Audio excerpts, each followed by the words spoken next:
now George Glynos is in. He is the Managing Director and Chief Economist of ETM Analytics. And we're going to start off with a quick game of Throwback Thursday with George. For those of you on social media, you know that every Thursday around the country, everybody posts a picture of what they've done in the past. Now, here's a picture we'd like to throw back at George. He shared this graph with us sometime last year. It was a year ago, April. A year ago last year. And he was talking about Greece's government budget expenditure to GDP. And lots has happened since then, and most notably the election earlier this year. That's right, George. I think this graph, more than anything, said about austerity that was being imposed on Greece, expenditure going down as a proportion of their GDP. Yeah. What's happened to that graph since? Well, I mean, that graph said 1,000 words. It said that whilst austerity was painful, that in fact there were some meaningful steps being made to try and shrink government to a size that the underlying economy could sustain. And they had made some tremendous progress to the point where the primary budget deficit had swung into a surplus, the current account had swung into a surplus, GDP was swinging back into positive territory, so they were ending a 6-year-long recession. Things were looking a lot better than they were. And right at the 11th hour, the electorate went and voted in a new government that came in with new ideas and wants to restructure everything. And it's just put the brakes on it all. So we're back to square one. We're back to negotiating. We're back to 11th hour brinkmanship type stuff, and it just hasn't been constructive, not in any way. So today is supposedly a very important day because this is where we see the first step of commitment from Greece, 450 million euros being said to be paid back by the IMF. Is this a test that has been now clinched to say Greece is in, it's the first payment, it's done? No, I'm afraid it's not like that. In fact, I read a great quote today that said, you know, this was tantamount to a household paying for its electricity bill.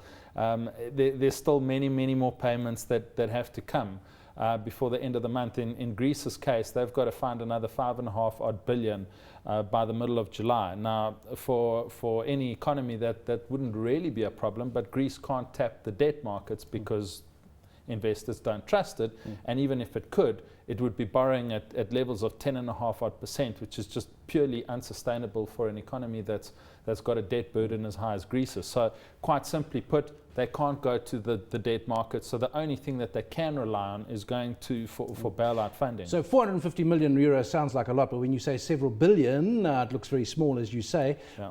I was going to say, what's the catch here? You've said what the catch is, but we've seen rapprochement with Russia, Putin and the Greek leader sitting together. How does it maneuver out of this? I mean, I think Greece is trying to show that it's got friends other than just Europe that it can tap. The problem is Russia is not a great friend to have right now because Russia's got its own economic problems and certainly can't be affording to bail out Greece at this particular point in time, even if it were for a swap out for certain assets.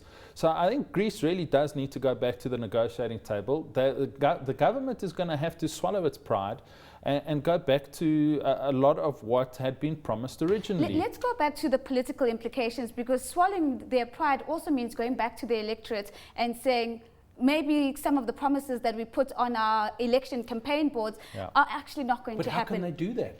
But you see, now this is exactly the problem. Now, whose problem is that really? I mean, because you've got many electorates throughout the Eurozone, and you can't elevate Greece's electorate above all the others. All the other 18 countries that are going to be contributing to this bailout have their own electorates, and their own electorates are saying, we don't want to be throwing good money after bad, especially if Greece is not going to cooperate.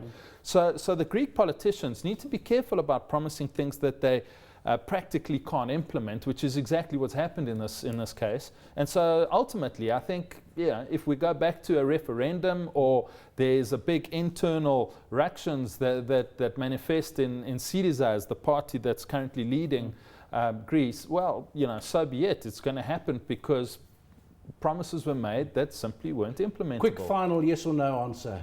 Will Greeks have to leave the Eurozone?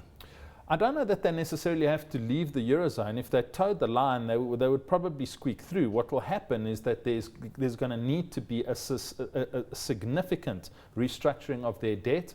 to make it more plausible. And Greece is going to have to come to the realization that in order to survive, they are going to have to produce significant budget surpluses to start paying down some of that debt. Sounds more like a no than a yes.